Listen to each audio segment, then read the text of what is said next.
Saudara-saudara sekalian, mari kita perjumpaan doa katekese yang ketiga ini segera kita mulai. Doa di tempat Ibu Ranu ini, lalu susunan acara pimpinan doa sepenuhnya Pak Budi, lalu nanti Romo setelah sharing peneguhan. Setelah itu sekarang diawali dengan lagu pembukaan. Monggo Bu Ratri.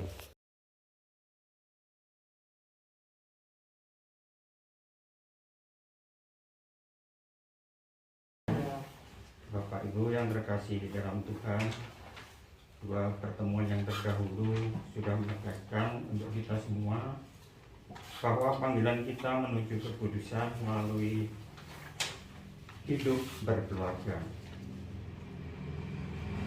Panggilan ini tentu bukan hal yang mudah, tapi bukan juga yang mustahil untuk tidak kita raih.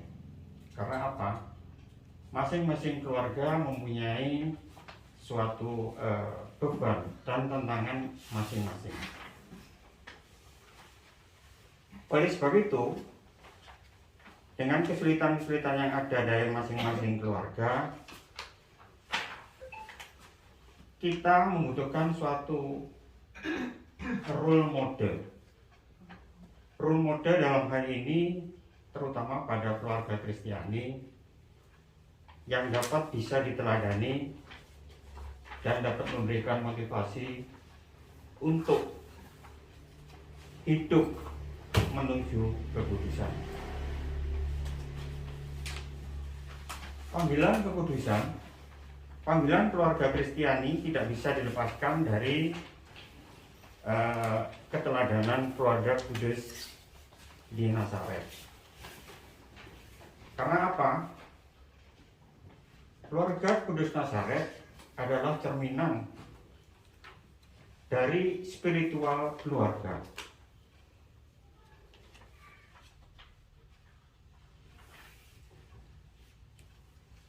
Sebagai gereja rumah yang kecil atau eklesia domestika,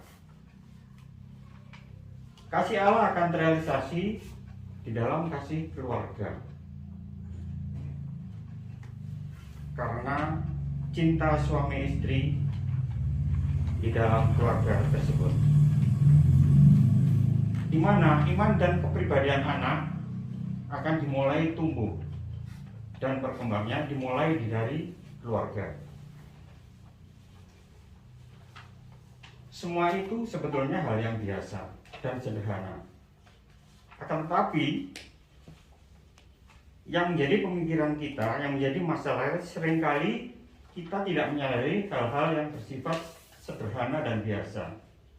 Kita lebih banyak terbawa oleh situasi-situasi yang bersifat glamor, spektakuler, dan sebagainya. Oleh sebab itu, pada malam hari ini kita merefleksikan diri di dalam kasih yang biasa dengan keteladanan keluarga kudus di Nazaret.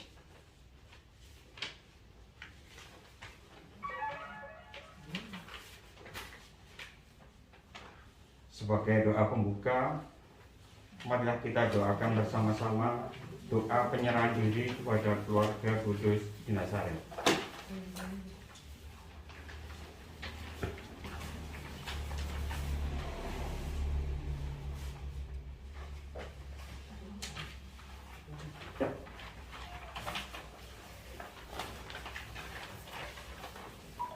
Keluarga kudus, teladan dan pelindung segenap keluarga Kristiani, di bawah naungan-Mu kami serahkan kepada kami.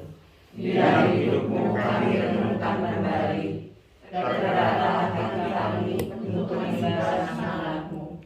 Bapa Yusuf dan Bunda Maria, sejak terbentuknya keluarga-Mu, nyatalah kesempatan untuk saling menerima dan mendukung yang melakukan harapan atas panggilan Allah. Seluruh perjuangan hidupmu diwarnai oleh iman, ketulusan dan kerendahan hati, ikut membantu menangkap kebenaran yang berwujud dalam tanggung dan cintamu kepada Yesus. Dalam hidup sesungguhnya Nazaret, Bapa dan Ibu Raja bekerja keras membangun tulang dan hidup sederhana. Asuhlah kami untuk menyambut kehadiran Yesus di antara kami, menciptakan dengan kehidupan, berani menyimpan zadanya di dalam hati, sebagai berbahan hidup bersama kami. Mau bekerjasama, saling membantu dan menguatkan kedangkan nama kebenaran. Tuhan Yesus memberkati kehidupanmu sebagai titik temu dalam kami. Kami bersedia melakukan urusan saling bertemu, menjaga relasi manusia yang sempurna, sehingga kami terasa merasakan aman, tenang, dan terkasih sayang. Ajarilah kami untuk mengambil sikap yang tepat atas tugas dan kepentingan maupun keluarga kudus Nazaret. Kami percaya bahwa menimba semangat hidupmu semakin terpancarlah dari hidup kami, kesaksian dan pewartaan mengenai kasih sebagai pengikat yang merasa besar dan menyenangkan. Terpujilah nama Yesus, Maria dan Yusuf, sekarang dan selama-lamanya.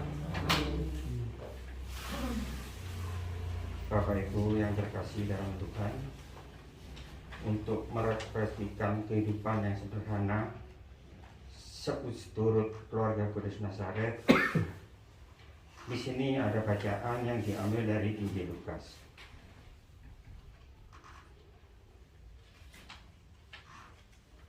Dan setelah selesai semua yang harus dilakukan menurut hukum Tuhan,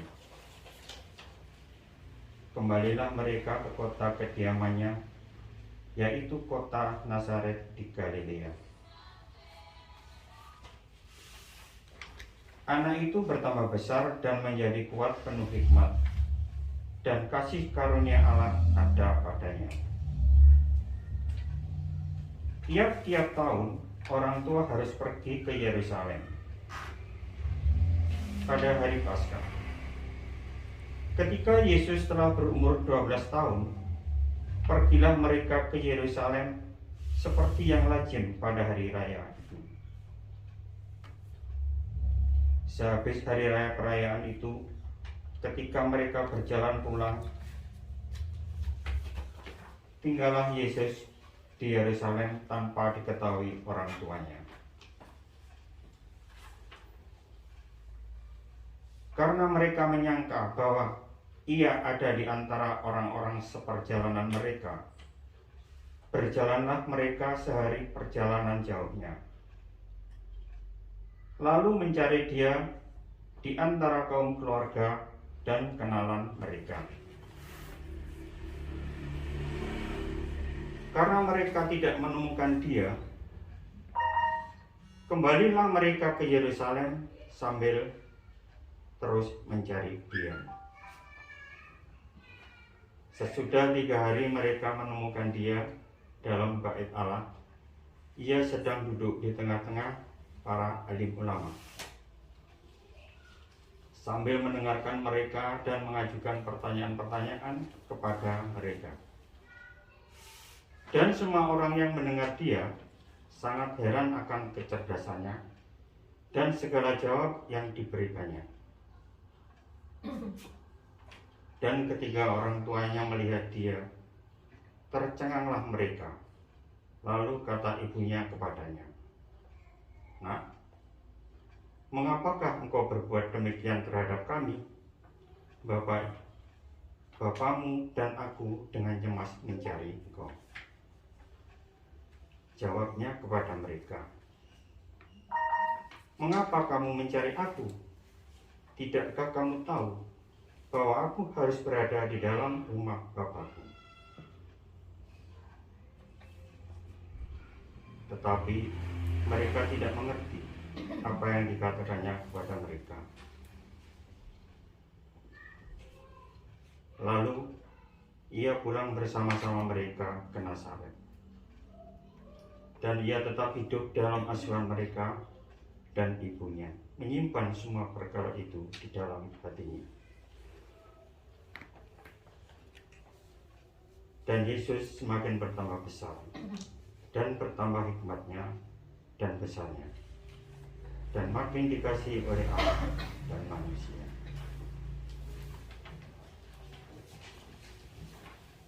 Demikianlah Injil Tuhan.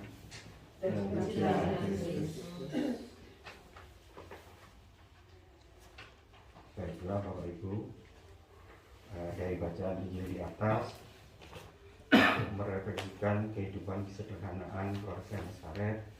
Di sini ada beberapa sharing untuk kita sharingkan bersama. Yang pertama adalah apakah hal yang berkesan yang Anda temukan di dalam bacaan Injil di atas?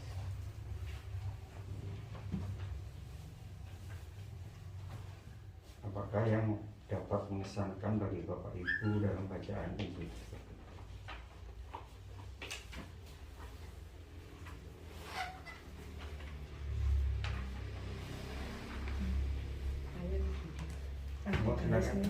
Yang di garis merah yang terkesan. Saya terkesan yaitu kepada Bunda Maria dan Bapak Yusuf yang mencari Tuhan Yesus pada umur 12 tahun yang hilang. Berarti itu sebagai orang tua yang mengasihi putranya dan bertanggung jawab karena kehilangan putranya. Ya, saya kira hal wajar ya kalau orang tua itu keluarganya ketelisur mesti selalu dicari. Itu sebagai bekal tugas dan tanggung jawab memang pada orang tua. Oke, mungkin yang lain? Ini Pak Budi, kenapa ya kok Yesus itu mentolong melakoni suasana seperti itu?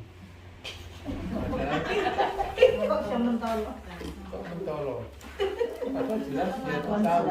Gimana? Jelas dia itu tahu kalau dia berbuat demikian itu pasti dicari. Iya. Kenapa kok sampai berani dia tidak pamit? Kok pamit ya cuma sedikit. Jadi maksud minggat, ngono ta?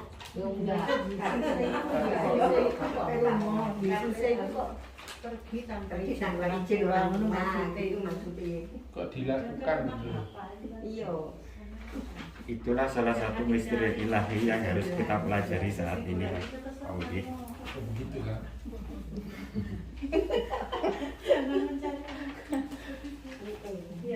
Pencari Bapak. Bapak kamu tahu bahwa aku harus berada di rumah Bapak. Kalau saya Pak Budi, ibunya itu pandai menyimpan semua perkara di dalam hatinya.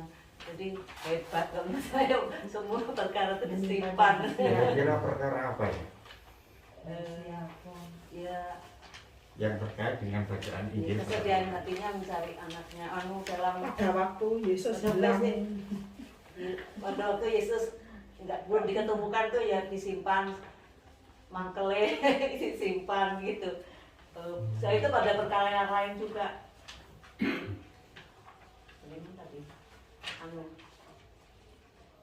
Di rumah bapak, kamu nggak tahu tak? Aku di rumah bapakku kok kasar gitu modelnya. Yuk kayak gitu loh. Tapi Bunda Maria itu mau menyimpan perasaannya, perasaan hatinya. Ya. Maksudnya itu Inilah salah satu kemampuan untuk menahan diri. Kadang-kadang menahan diri kalau gitu, kita nggak cocok sama sabar. suami atau istri, kadang-kadang kita justru diam. Tapi bukan berarti kita malah menimbulkan suatu masalah lalu. Jadi cara menanggapinya barangkali ini suatu kesabaran yang perlu kita terapkan. Iya. Ya betul. Memang kayaknya kalau Tuhan Yesus, mengapa kamu mencari aku, itu ya, itu mungkin yang Bu dijawab Bu Agnes itu kok Tuhan Yesus kok ngomongnya seperti itu kepada ibunya gitu loh. Ya agak Tapi nggak penak gitu loh ya, jawabnya. tapi karena Bunda Maria itu memang orangnya rendah hati, sabar, baik hati, jadi nggak apa-apa diterima aja pembicaraan dari Bunda Maria itu suatu teladan Tapi kenapa yang baik. berkata Iya. demikian? Pak Budi, mungkin Maria menyimpan segalanya itu gini. Sesudah 3 hari mereka menemukan dia di dalam bait Allah. Ia sedang duduk di tengah-tengah kalim ulama sambil mendengarkan mereka dan mengajukan pertanyaan-pertanyaan. Mungkin seorang ibu tahu persis bahwa anaknya itu masih umur sekian, tetapi kok mengajukan pertanyaan-pertanyaan itu yang membuat orang bisa tercengang. Itu yang mungkin saya tangkap begitu, Bapak. Artinya menyimpannya itu kok pinter anakku ini. Mungkin ada yang lebih dalam lagi, monggo. Apa yang disimpan sama Bunda Maria kira-kira? Dewi.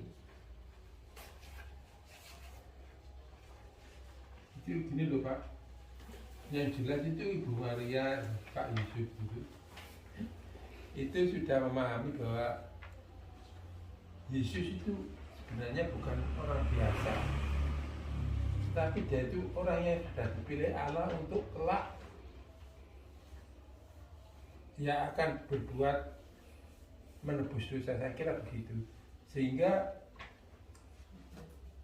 perbuatannya itu di para imam dan orang tua-tua itu menyebabkan dia itu menjadikan memaklumi. Jadi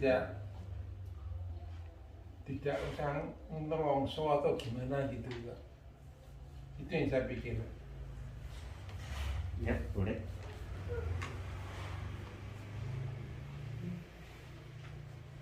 Apalagi yang tersimpan sama Bunda Maria?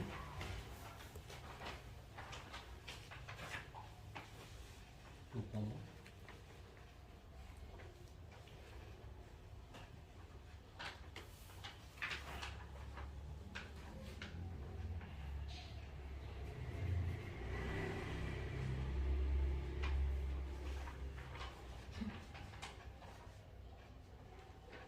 Coba dibandingkan kita baca dari ayat 48 sama 49. Dan ketika Coba orang tua mungkin salah satu bisa membantu membaca. Monggo Bu Si. Dan ketika orang tuanya melihat dia, tercenganglah mereka. Lalu kata ibunya kepadanya, "Nak, mengapakah engkau berbuat demikian terhadap kami? Bapamu dan aku dengan cemas mencari engkau." Jawabnya kepada mereka, "Mengapa kamu mencari aku? Tidakkah kamu tahu bahwa aku harus berada di dalam rumah Bapa?" Mana ini apa kaitannya kira-kira?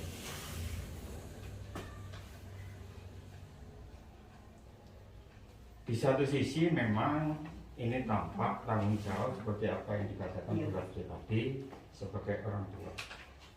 Tentu saja secara biologis bagaimanapun dia akan mencari anaknya yang hilang. Tetapi jawabnya itu berbeda dengan apa yang diutarakan oleh Yesus sendiri.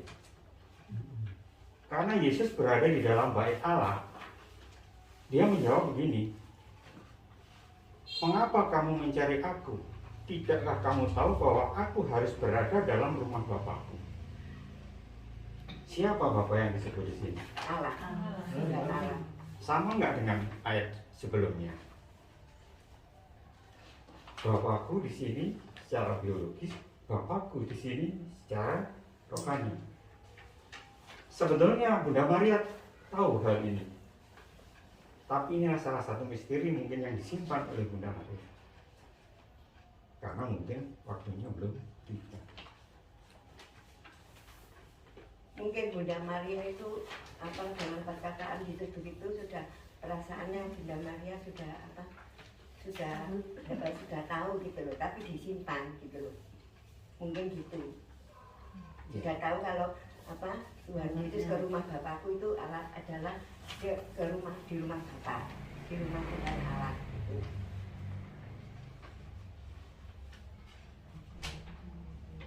Mungkin ada yang mau nambah? Mungkin dengan diam-diam.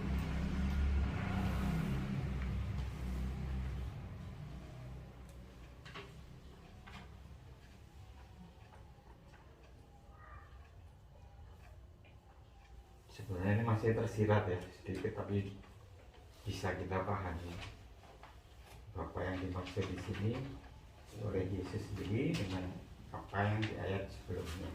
Itu memang sangat berbeda. Mungkin yang lain.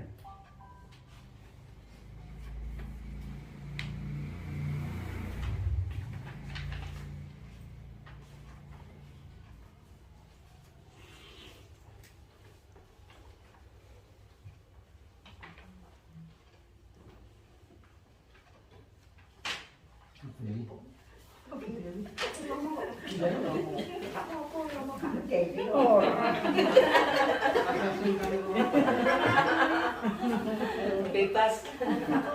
Bebas ya. Kamu tenang aja. Ayo Budi. Direkam dari situnya.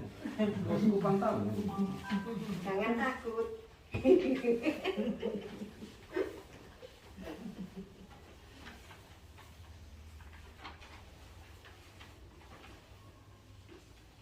Ayo Budi. Oh, yang lain. Ya hampir sama seperti jawabannya Pak Budi. Pertama kan Bunda Maria itu sudah tahu kalau Yesus itu siapa. Kan sebabnya Bunda Maria waktu istilahnya melahirkan itu kan juga tahu Tuhan itu kan dilahirkan tanpa noda dosa, istilahnya kan seperti itu. Jadi kan dia sudah tahu Yesus itu sosok apa. Diendam dalam hatinya juga kan. Terus dia bilang seperti itu, bahwa saya berada di dalam rumah Bapakku. Berarti kan dia ya mengemban misinya dia waktu dia pertama kali lahir itu loh, untuk apa. Jadi Bunda Maria walaupun Tuhan Yesus ngomong seperti itu, dia itu sebetulnya ya memaklumi, karena memangnya misinya Tuhan Yesus seperti itu. Kalau saya dia sudah tahu dari awal. Karena bukan orang-orang biasa Tuhan Yesus itu. Iya, sejak hamil aja kan Sudah tahu. Sudah tahu kalau yang dikandung itu adalah Roh Kudus. Terjadilah padaku menurut perkataanmu. Itu.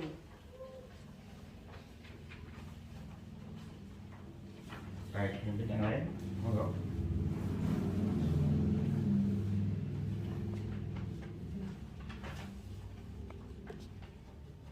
Apakah yang berkesan yang Anda temukan di dalam bacaan Injil di atas? Tadi pesannya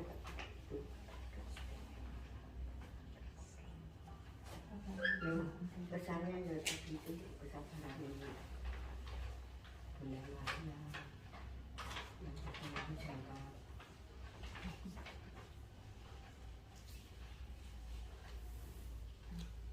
Otomatis kalau anak-anak yang mulai itu kan terkesan dengan kecerdasannya Tuhan Yesus, dan tercenganglah mereka ya, terkesan dengan kecerdasannya Tuhan Yesus, dan tercenganglah mereka dengan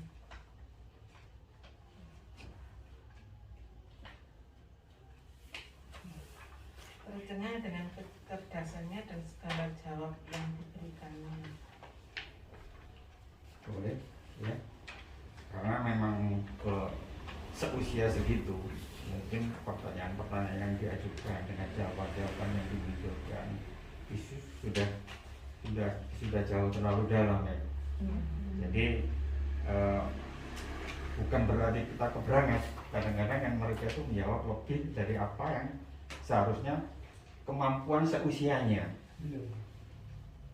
Tapi ini di luar itu.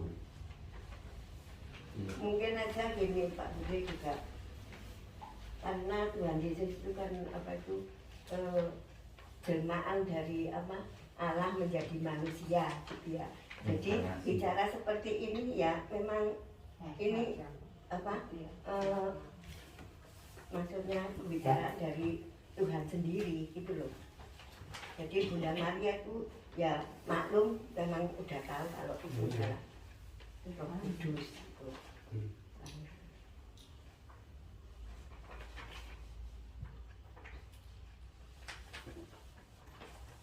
Yang lain mungkin masih ada hal-hal yang perlu yang berkesan.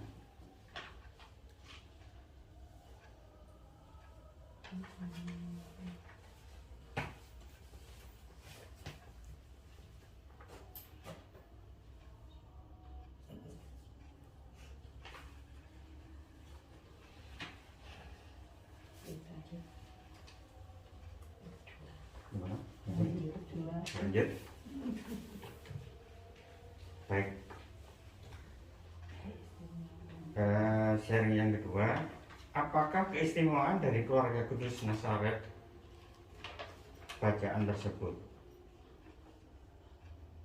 Apakah keistimewaan dari keluarga Kudus Nazaret dari bacaan tersebut?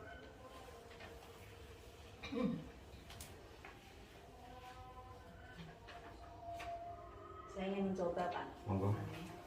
Ya, maaf kalau kurang berkenan ya. Yes. Anak itu bertambah besar dan menjadi kuat, penuh hikmat. Yang saya garis bawahi itu penuh hikmat dan kasih karunia Allah ada padanya. Jadi dan makin dikasihi oleh Allah dan manusia, selain Allah juga manusia. Gitu. Ya. Ya. Itu aja yang bisa saya. Iya.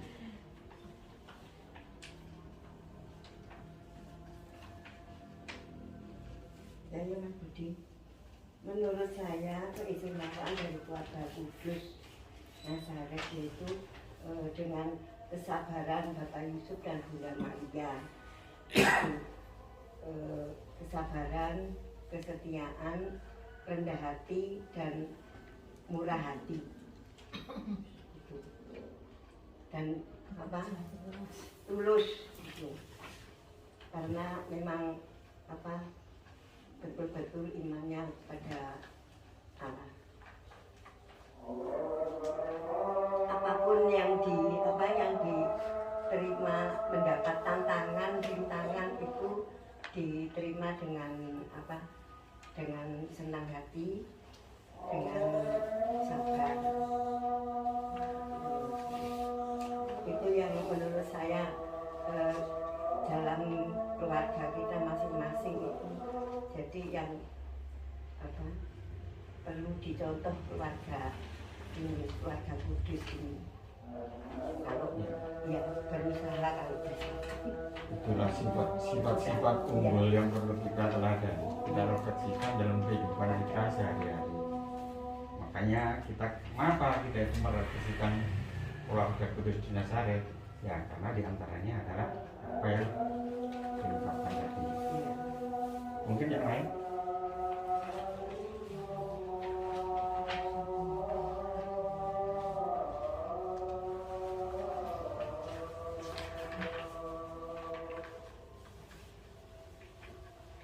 Apa keistimewaan dari keluarga Kudus Nazaret dalam bacaan tersebut? Pak Budi, Monggo. keistimewaannya keluarga ini ya, dia itu mau kembali mencari Yesus berjalan selama 3 hari. Ini selama 3 hari. Padahal selama 3 hari wong pula kesiksa banget ah. Kalau dia itu ngenteni Yesus golek anake mung siji. Itu kan di selama dalam perjalanan hati nak grundel ya macam-macam. Tapi mereka itu telah menemukan Yesus. Dia bilang gini, mengapa kamu mencari aku? kemudian Yesus bilang, mengapa kamu mencari aku? Tidakkah aku tahu bahwa harus dan terusnya. Berarti dia itu akhirnya menyetujui bahwa Yesus itu berbuat demikian itu bukan karena kemauannya dia, tapi kemauannya Bapa. Gitu Pak Budi. Baik. Memang di sini yang dimunculkan adalah rasa tanggung jawab dari keluarga tersebut, dan tidak akan pernah menyerah sampai apa yang diharapkan terpenuhi. Jadi bukan berarti anaknya gak ketemu wis, ya wis mulai dewe bukan seperti itu. Kakinya barang ya. Barangkali sekarang banyak seperti itu di era sekarang banyak seperti itu ya. Mungkin Pak Budi, keistimewaan keluarga Kudus Nazaret ini andaikan dibandingkan keluarga Santa Ana, salah satu keluarga mungkin tiap tahun ke Posarang atau mungkin ke Sendang Sono. Ini yang ayat berapa ini? Tiap-tiap tahun orang tua Yesus pergi ke Yerusalem pada hari raya Paskah. Artinya ada rutinitas dalam setahun itu, mungkin dalam keluarga itu. Hanya persoalannya mungkin nanti Romo bisa menerangkan, kok tiap-tiap tahun pergi ke Yerusalem, nah, berangkatnya itu dari mana tidak disebutkan di sini. Begitu. Dari rumah. Gitu. Ya, kalau keluarga Kudus Nazaret berangkatnya dari Nazaret. Nazaret, nang Yerusalem. Nah, jadi kon tanya pada rumput yang bergoyang. Ini wujud salah satu ketaatan. Entah ke Yerusalem itu mau apa, rutinitas apa, yang jelas ibadah. Seperti tadi yang dikatakan, dia berada dalam rumah Bapa. Otomatis dia kesana itu, ya mau nggak mau, iya. Berjalan kaki berapa hari? Nah, ini ketaatan di sini yang perlu kita teladani. Jangan sampai udah dikira masih setahun kan? Sudah pasca Natal 1 tahun sekali, kadang-kadang kita masih banyak alasan-alasan yang muncul. Oh iya, tepat sekali Bapak. Seperti hari ini ya, misalnya hari ini nasional merah itu karena kita. Artinya karena kita hari raya kenaikan Tuhan Yesus itu artinya orang Nasrani khususnya orang Katolik. Loh, tapi anehnya yang punya hari raya itu ya banyak yang tidak ke gereja itu. Nah, coba. Lihat kan, nasional merah diliburkan itu karena kita. Artinya hari raya kita. Nang pantai. Tapi hebatnya itu malah tidak ke gereja. Oh iya, Pak. Bagaimana ini? Justru di dalam hal ini keluarga Kudus Nazaret itu dimunculkan sebagai menangkal untuk mereaksikan diri terhadap keluarga-keluarga yang demikian itu. Kan sekarang banyak pengaruh-pengaruh modernisasi sehingga orang lupa ke gereja. Rasa-rasa senang gereja ya Kak, moodnya bagus. Corona. Ya kan? Jadi hal yang di luar itu sebetulnya lebih dominan di dalam kehidupannya. Padahal kesederhanaan di sini Ya. harus, karena kesederhanaan di sini itu sebetulnya mewujudkan kasih Allah itu sendiri. Cinta kasih di dalam keluarga suami istri ini sebetulnya refleksi dari kasih Allah itu sendiri.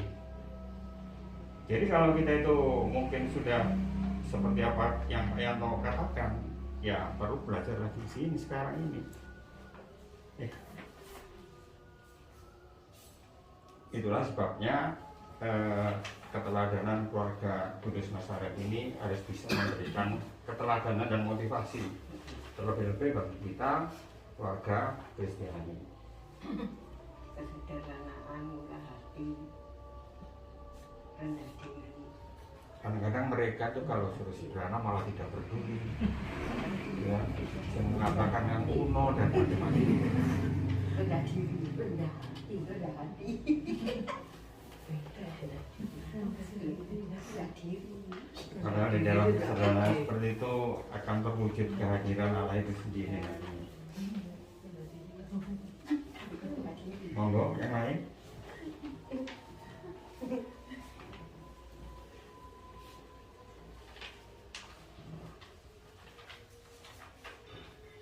Apakah keistimewaan dari keluarga Kudus Nazaret?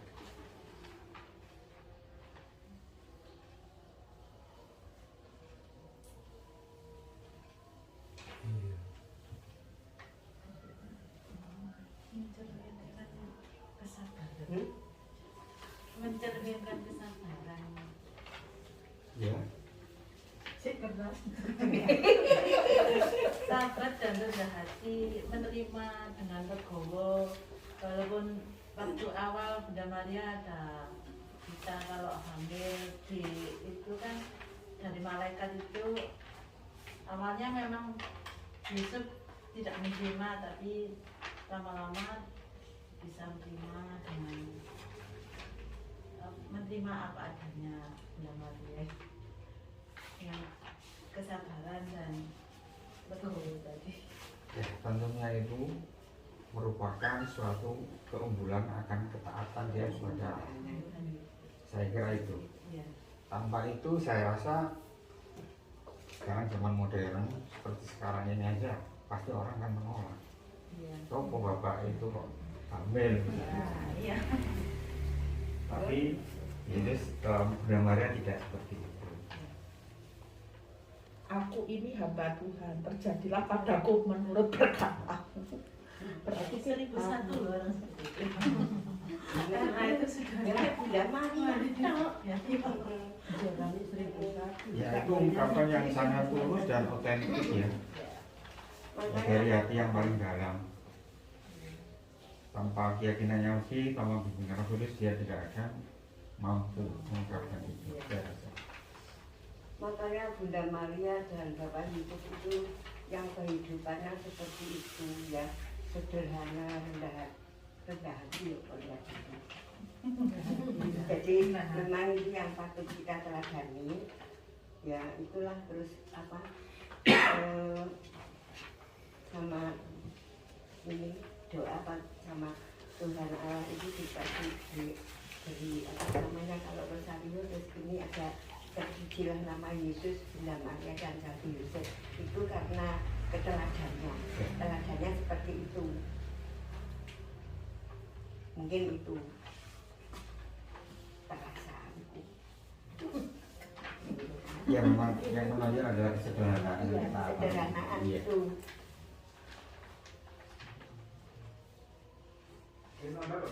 Monggo. Jadi bisa kita anjingkan misalnya anak kita minggat itu apa yang kita lakukan? Mencari. Biasanya ya, karena kita kadang marah ya dengan situasi yang sulit seperti saat ini, terus anaknya minggat dan anaknya pergi. Nah kalau ketemu dia apa kan yang di kepui ya, kepui gitu ya.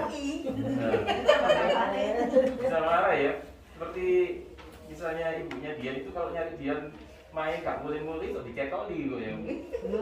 Misalnya begitu ya. Jadi tapi apa yang terjadi dengan keluarga Nazaret ya, Yusuf dan Maria, ternyata ketika mereka sangat sayang kepada Yesus dan mereka mencari ya, ketika ketemu gak dikepui ya, tapi setelah ditanya Yesus memberikan alasan yang istilahnya mungkin masuk akal ya, masuk akal, dan keluarga itu menerima.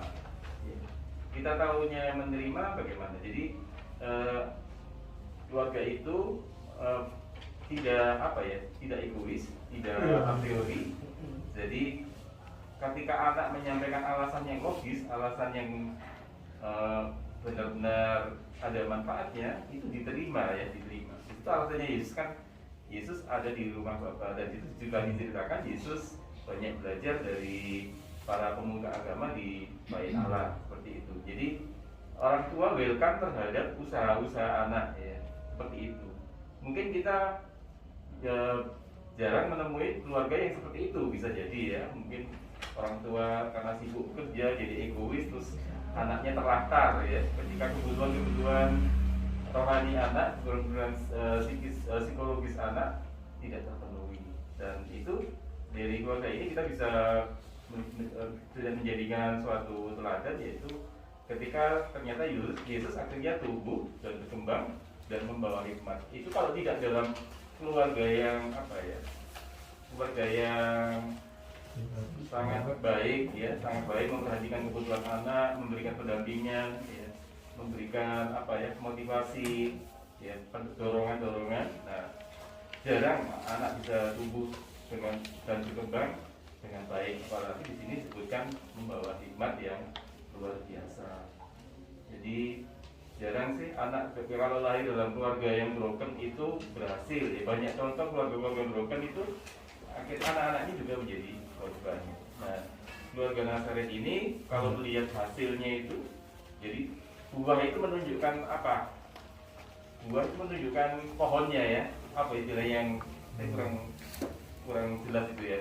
Dari buahnya kita tahu seperti apa pohonnya. Nah, kita lihat Yesus yang tumbuh berkembang dan memiliki hikmat yang sangat besar. Nah, kita tahu bahwa ini produk dari keluarga yang mungkin keluarga yang ideal atau keluarga yang memang benar-benar bisa memenuhi harapan anak sehingga dia tumbuh dan berkembang dan menjadi dewasa dengan baik. Mungkin ini sebagai suatu, bisa kita jadikan sebagai suatu model, ya, keluarga seperti itu. Meskipun di situ nanti akan dijelaskan keluarga yang sederhana, ya. Jadi tidak ada cerita di situ Yusuf dan Maria itu saudagar kaya atau apa, tidak disebutkan seperti itu. Iya, sampai Pak. Bagaimanapun orang tua itu adalah mempunyai tanggung jawab sepenuhnya kepada anak, apapun keberadaan anak tersebut.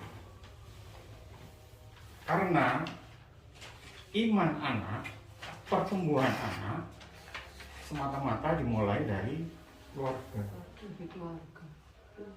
Jadi keluarga di sini memegang peranan penting. Gak bisa anaknya salah ngorong-ngorong terus iku urusanmu, aku gak melok didik. Tidak bisa seperti itu. Jadi sebetulnya tanggung jawab orang tua terhadap anak itu adalah mutlak, yang jelas. Dan pertumbuhan anak selanjutnya, iman anak selanjutnya, kepribadian anak selanjutnya itu dimulai dari keluarga. Jadi anak sebetulnya mencerminkan apa yang ada dalam situasi keluarga tersebut. Saya kira itu, ya.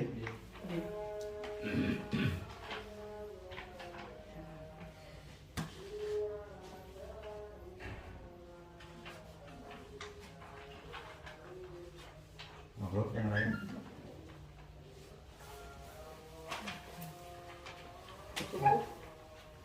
Sudah cukup, Mak. Dan cukup ya, wis banyak. Langsung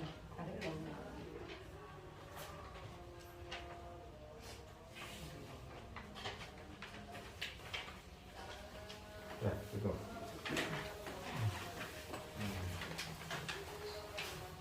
Baiklah, dari beberapa sharing yang Yesus tidak lahir dari keluarga bangsawan dan kaya raya. Dia lahir di Palungan. Ayahnya Yusuf hanya seorang tukang kayu.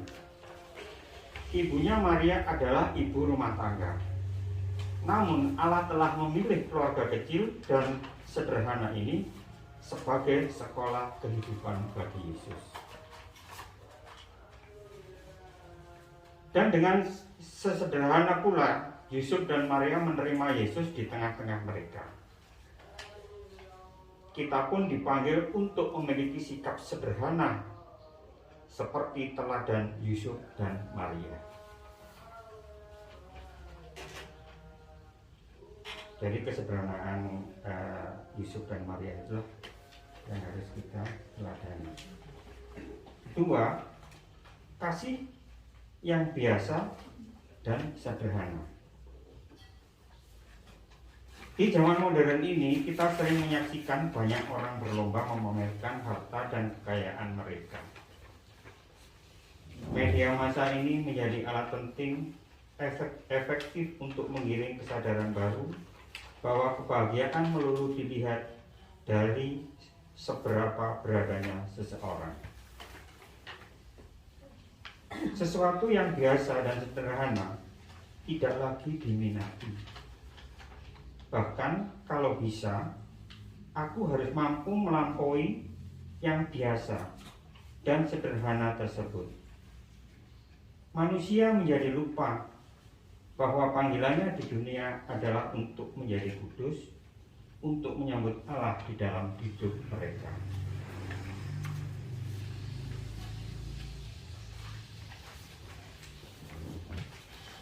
Mari kita renungkan bersama. Allah sebenarnya memiliki banyak opsi untuk terlahir ke dunia saat itu. Bisa lahir dari raja, dari orang berada, atau yang setidaknya istimewa dalam masyarakat. Namun Allah justru memilih terlahir dari keluarga sederhana, keluarga yang tidak spesial di mata manusia. Justru di tengah kesederhanaan itulah kasih Allah menjadi sangat nyata. Sekarang ini kondisi sederhana dan biasa seturut model Nazaret kecil terbentuk dari sebuah ruko, 4 rumah, dan juga sebuah desa kecil dapat dipilih Allah sebagai tempat tinggal bagi Yesus anaknya. Ketiga, Yesus tinggal di dalam sebuah keluarga.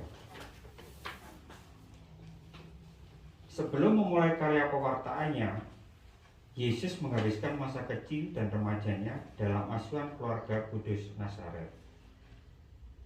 Sekali lagi, keluarga kudus Nazaret adalah gambaran keluarga yang sangat biasa seperti pada umumnya.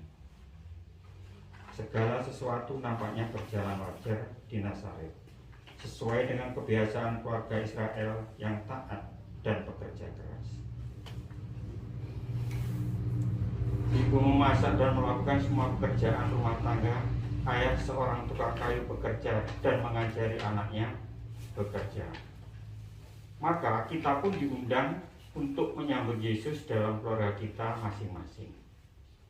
Tidak perlu dengan kekayaan, kemewahan, atau hal-hal luar biasa lainnya. Karena dalam kesederhanaan lah justru Yesus hadir. Setiap keluarga Kristiani dapat seperti Maria dan Yosef, tumbuh bersamanya dan dengan cara demikian mengubah dunia. Setiap kali ada sebuah keluarga yang memelihara misteri ini, meskipun itu ada di ujung dunia, misteri anak Allah, misteri Yesus yang datang menyelamatkan kita, misteri ini sedang terjadi. Merajut kasih yang biasa. Mari kita memiliki pemahaman baru bahwa untuk menjadi kudus bisa dilakukan melalui karya hidup sehari-hari. Segala rutinitas hidup sehari-hari yang tampaknya sederhana dan tidak berarti dapat menjadi cara baru untuk memenuhi panggilan khusus keluarga. Merajut cinta yang biasa. Apapun yang kita alami sehari-hari di rumah, di tempat kerja, di sekolah, walaupun itu seakan-akan tidak ada kaitannya langsung dengan tugas penerusan iman, senyatanya menjadi cara bagi kita untuk mencintai dan tidak membenci, menciptakan ruang untuk saling membantu, tidak cuek atau bermusuhan. Melakukan hal kecil ini dan sederhana, namun dengan cinta yang besar. Menyadari kehadiran Yesus. Kehadiran Yesus pun bukan melulu melalui peristiwa yang besar dan spektakuler, melainkan justru lewat perjumpaan kita sehari-hari dengan sesama. Akan lebih baik lagi kalau kita belajar menemukan Yesus dalam wajah-wajah sesama, dalam suara-suara mereka, dalam permintaan-permintaan mereka. Relasi yang kita bangun dengan sesama selalu menjadi kesempatan yang berharga untuk membangun relasi dengan Kristus. Relasi memungkinkan kita untuk menjumpainya, mendengarkannya, dan memohon kepadanya. Dengan merajut cinta yang normal, setiap keluarga kita dapat memberikan sumbangan yang tak tergantikan bagi dunia. Sehingga kita dapat bertumbuh dalam kasih sejati dan solidaritas yang paling otentik. Tidak ada sekolah manapun yang mengajar kasih otentik asli dapat dipercaya sebagaimana keluarga kita.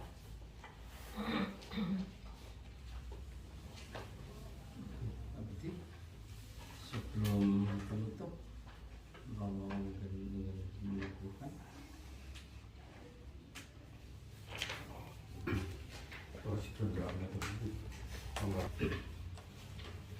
Terima kasih atas kesempatan yang diberikan. Saya sudah berjalan keliling semua lingkungan. Setiap hari Kamis berjalan mengelilingi lingkungan dan malam hari ini menemukan bahwa ya kita sebagai pastor merasa bangga melihat umat seperti ini. Jadi sabda Allah itu memang benar-benar hidup dan itu direfleksikan dengan baik. Jadi kalau kita mendengar sharing-sharing tadi merasa senang gitu, karena kan wah ternyata umat bisa menseringkan pengalaman sesuai dengan sabda Tuhan seperti ini. Jadi menarik memang. Jadi ya saya dari tadi merasa bangga gitu, wah ternyata kita punya umat bisa melakukan hal ini dengan sangat baik. Ya mungkin karena temanya berhubungan dengan keluarga sehingga mengenah. Maka benarlah sabda Tuhan itu memang dia mengenah, biar sampai sudah ribuan tahun pun dia akan tetap relevan untuk kehidupan kita sehari-hari. Jadi ya secara pribadi saya merasa senang dengan ini, melihat sharing dari umat sekalian. Lalu tadi pertanyaan yang pertama tentang apa hal yang berkesan dalam bacaan Injil di atas. Nah ini kan semua kita pasti punya kesan tersendiri dengan sabda Tuhan ini, sehingga tidak bisa dipaksakan karena setiap orang punya pengalamannya masing-masing. Tapi tadi saya mencatat beberapa pertanyaan, kenapa Yesus melakukan hal itu? Dia sudah tahu pertanyaan itu ditujukan lalu membangkitkan emosi.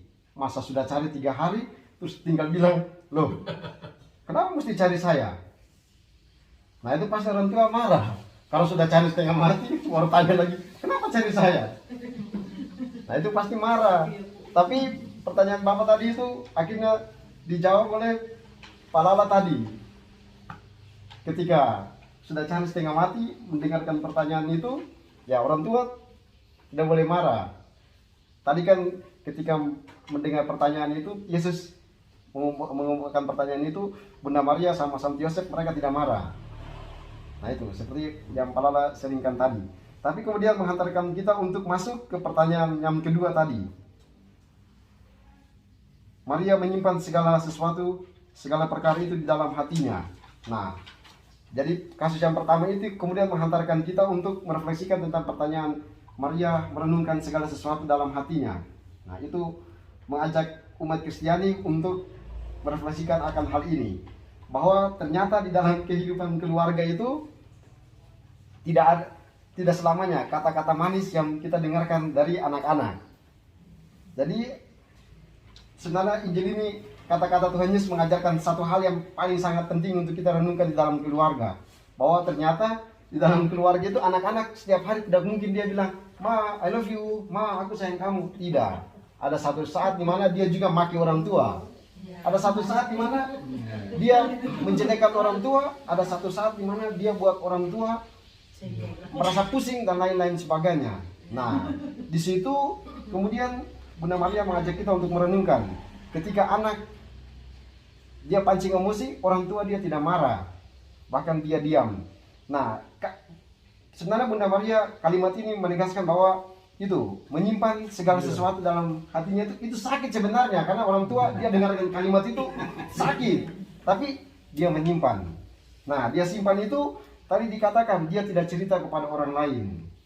Jadi dia tidak cerita bahwa anak saya itu begini-begini. Tidak. Dia simpan. Semua perkara itu dia simpan.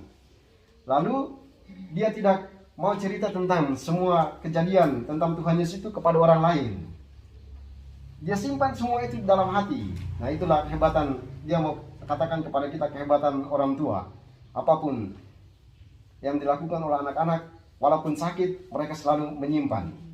Walaupun ada orang tua yang tidak tahan, tapi ya banyak dari orang tua mereka selalu menyimpan.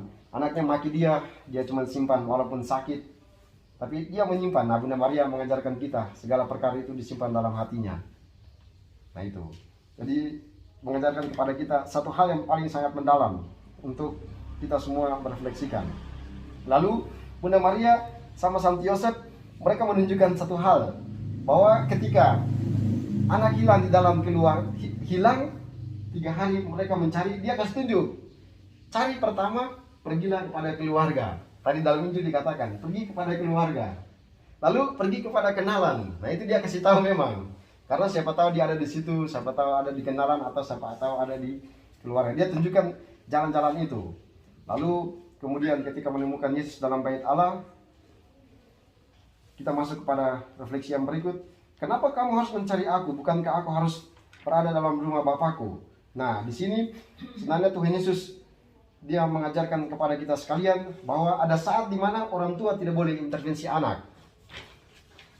Ada saat di mana anak dia melakukan sesuatu hal yang penting, biarkan dia. Jadi segala macam hal jangan intervensi orang tua, jangan intervensi orang tua.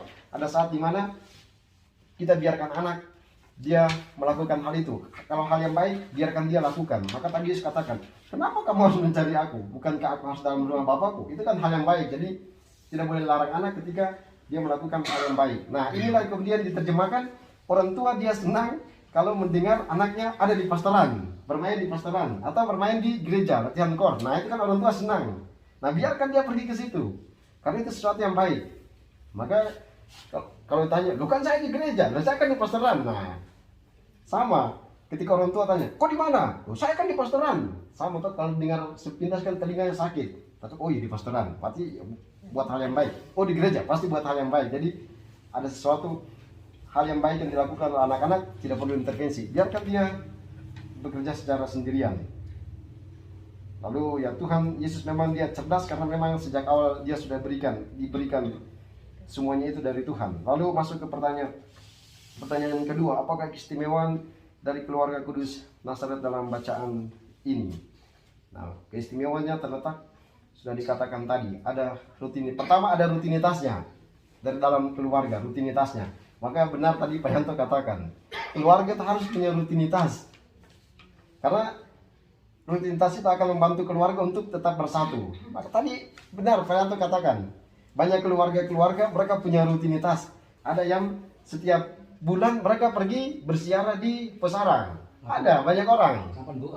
Jadi ada yang punya rutinitas, mereka pergi berdoa di tempat ini. Ada, karena rutinitas itu membantu mereka untuk itu kebersamaan. Maka tadi dikatakan, tadi pertanyaan, tadi Kanto tanya lagi, itu mereka pergi ke Bait Allah buat apa? Jadi situ tadi Injil katakan setiap tahun mereka pergi ke situ, pertama rutinitas, dan di situ memang merayakan Paskah. Jadi rutinitas merayakan Paskah, tapi kebersamaannya.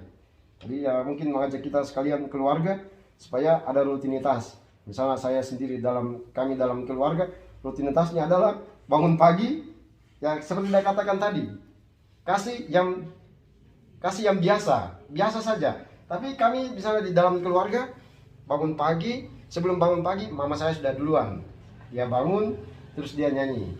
Di Lourdes, di gua. Oh itu berarti sudah mau jam 5 itu. Berarti bangun. Langsung kita semua bangun, sudah Bapak berlutut, ayo berdoa. Nah sederhana itu kan biasa.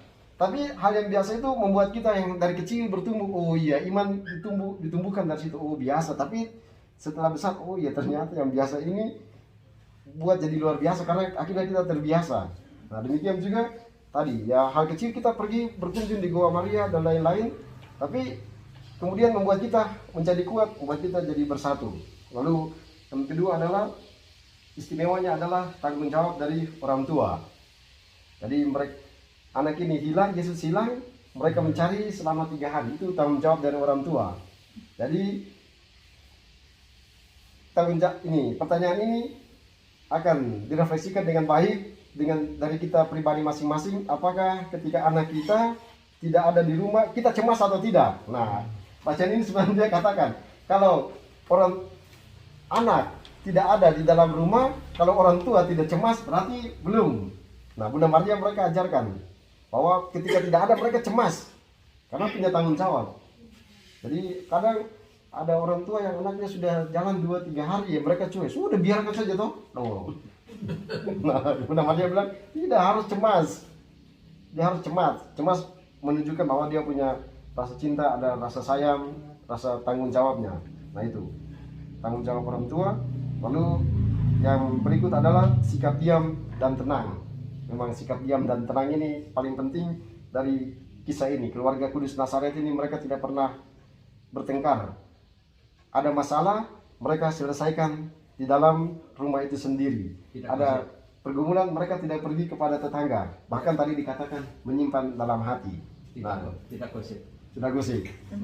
Jadi dia cuma di dalam rumah aja. Jadi ketenangan perkara itu semua ya sudah, dia tenang aja. Bahkan Bunda Maria tuntunannya pergi ke Kalvari aja dia tenang, dia tidak dengan ketenangan dia melaksanakan semua itu, menyimpan segala itu dalam hatinya, walaupun hatinya sakit melihat anaknya harus ditampar, dibunuh di atas kayu salib, tapi menyimpan segala itu dalam hatinya. Lalu dikatakan tidak cuma menyimpan, tapi menyimpan dan merenungkannya. Jadi tidak cuma simpan. Kalau cuma simpan, lalu para ekseget mengatakan kalau kita cuma simpan, jadi misalnya Bunda Maria tadi katakan, dia dengar Tuhan Yesus katakan, kenapa kau harus cari saya? Itu sakit. Nah, maka para ekseget dia bilang gini, kalau penerjemah kitab suci mereka bilang, kalau cuma simpan, maka itu pasti Bunda Maria merasa sakit. Sakitnya lebih dalam lagi. Tapi dikatakan di situ dia menyimpan segala sesuatu perkara dalam hatinya dan merenungkannya. Jadi perkara itu dia simpan. Wah, anak saya tadi itu dia bilang ini menyakitkan. Nah, dia merenungkan, kemudian dia tahu. Oh, seperti Bu Dewi tadi bilang, setelah dia merenungkan, oh dia tahu ya memang Tuhan Yesus dia memang sudah dipilih oleh Allah untuk menjadi orang hebat. Ya dia harus tempatnya di rumah sana, dia harus melakukan ini. Nah, akhirnya dia sakit hati yang pertama itu dia hilang karena dia merenungkan, oh ternyata harus begini, saya harus membiarkan anak saya. Nah itu sikap diam dan tenang. Lalu yang terakhir, oh ya, sampai di situ. Saya pikir itu hal-hal yang penting. Ya, ada sikap kemurahan hati, ada sikap kesabaran, sikap kesetiaan. Lalu tadi Pak Yanto bilang orang hari raya orang tidak pergi ke gereja. Ya, hari ini juga ditegaskan dalam bacaan tadi bahwa tiap-tiap tahun mereka pergi ke Bait Allah merayakan Paskah. Ya, mengingatkan kita punya hari raya, menunjukkan hari Paskah adalah hari raya kita, maka setiap tahun harus pergi ke sana.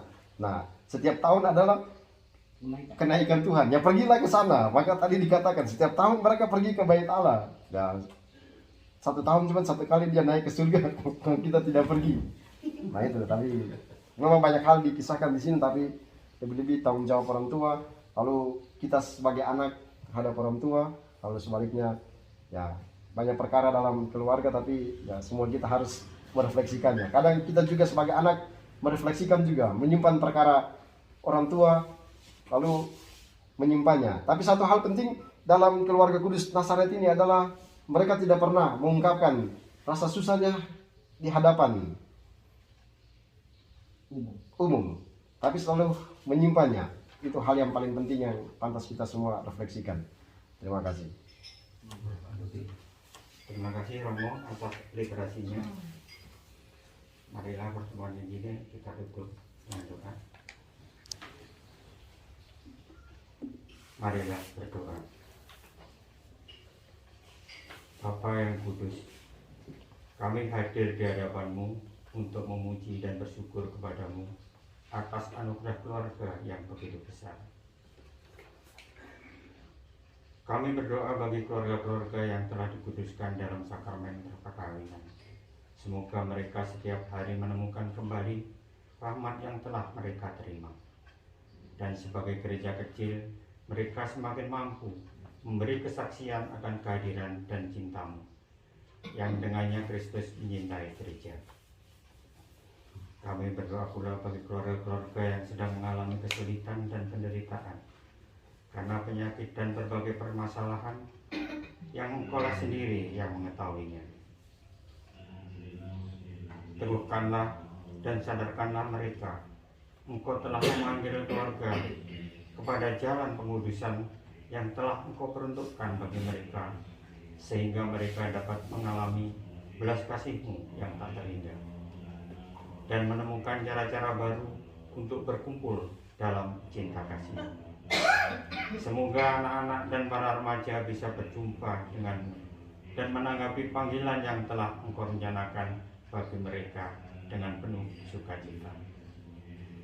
Untuk para orang tua serta kakek dan nenek, semoga mereka menyadari bahwa mereka adalah tanda kebapaan sekaligus keibuan Allah dalam perawatan putra dan putri yang secara jasmani dan rohani telah Engkau percayakan kepada mereka. Melalui pengalaman kasih persaudaraan yang dapat diberikan keluarga bagi dunia.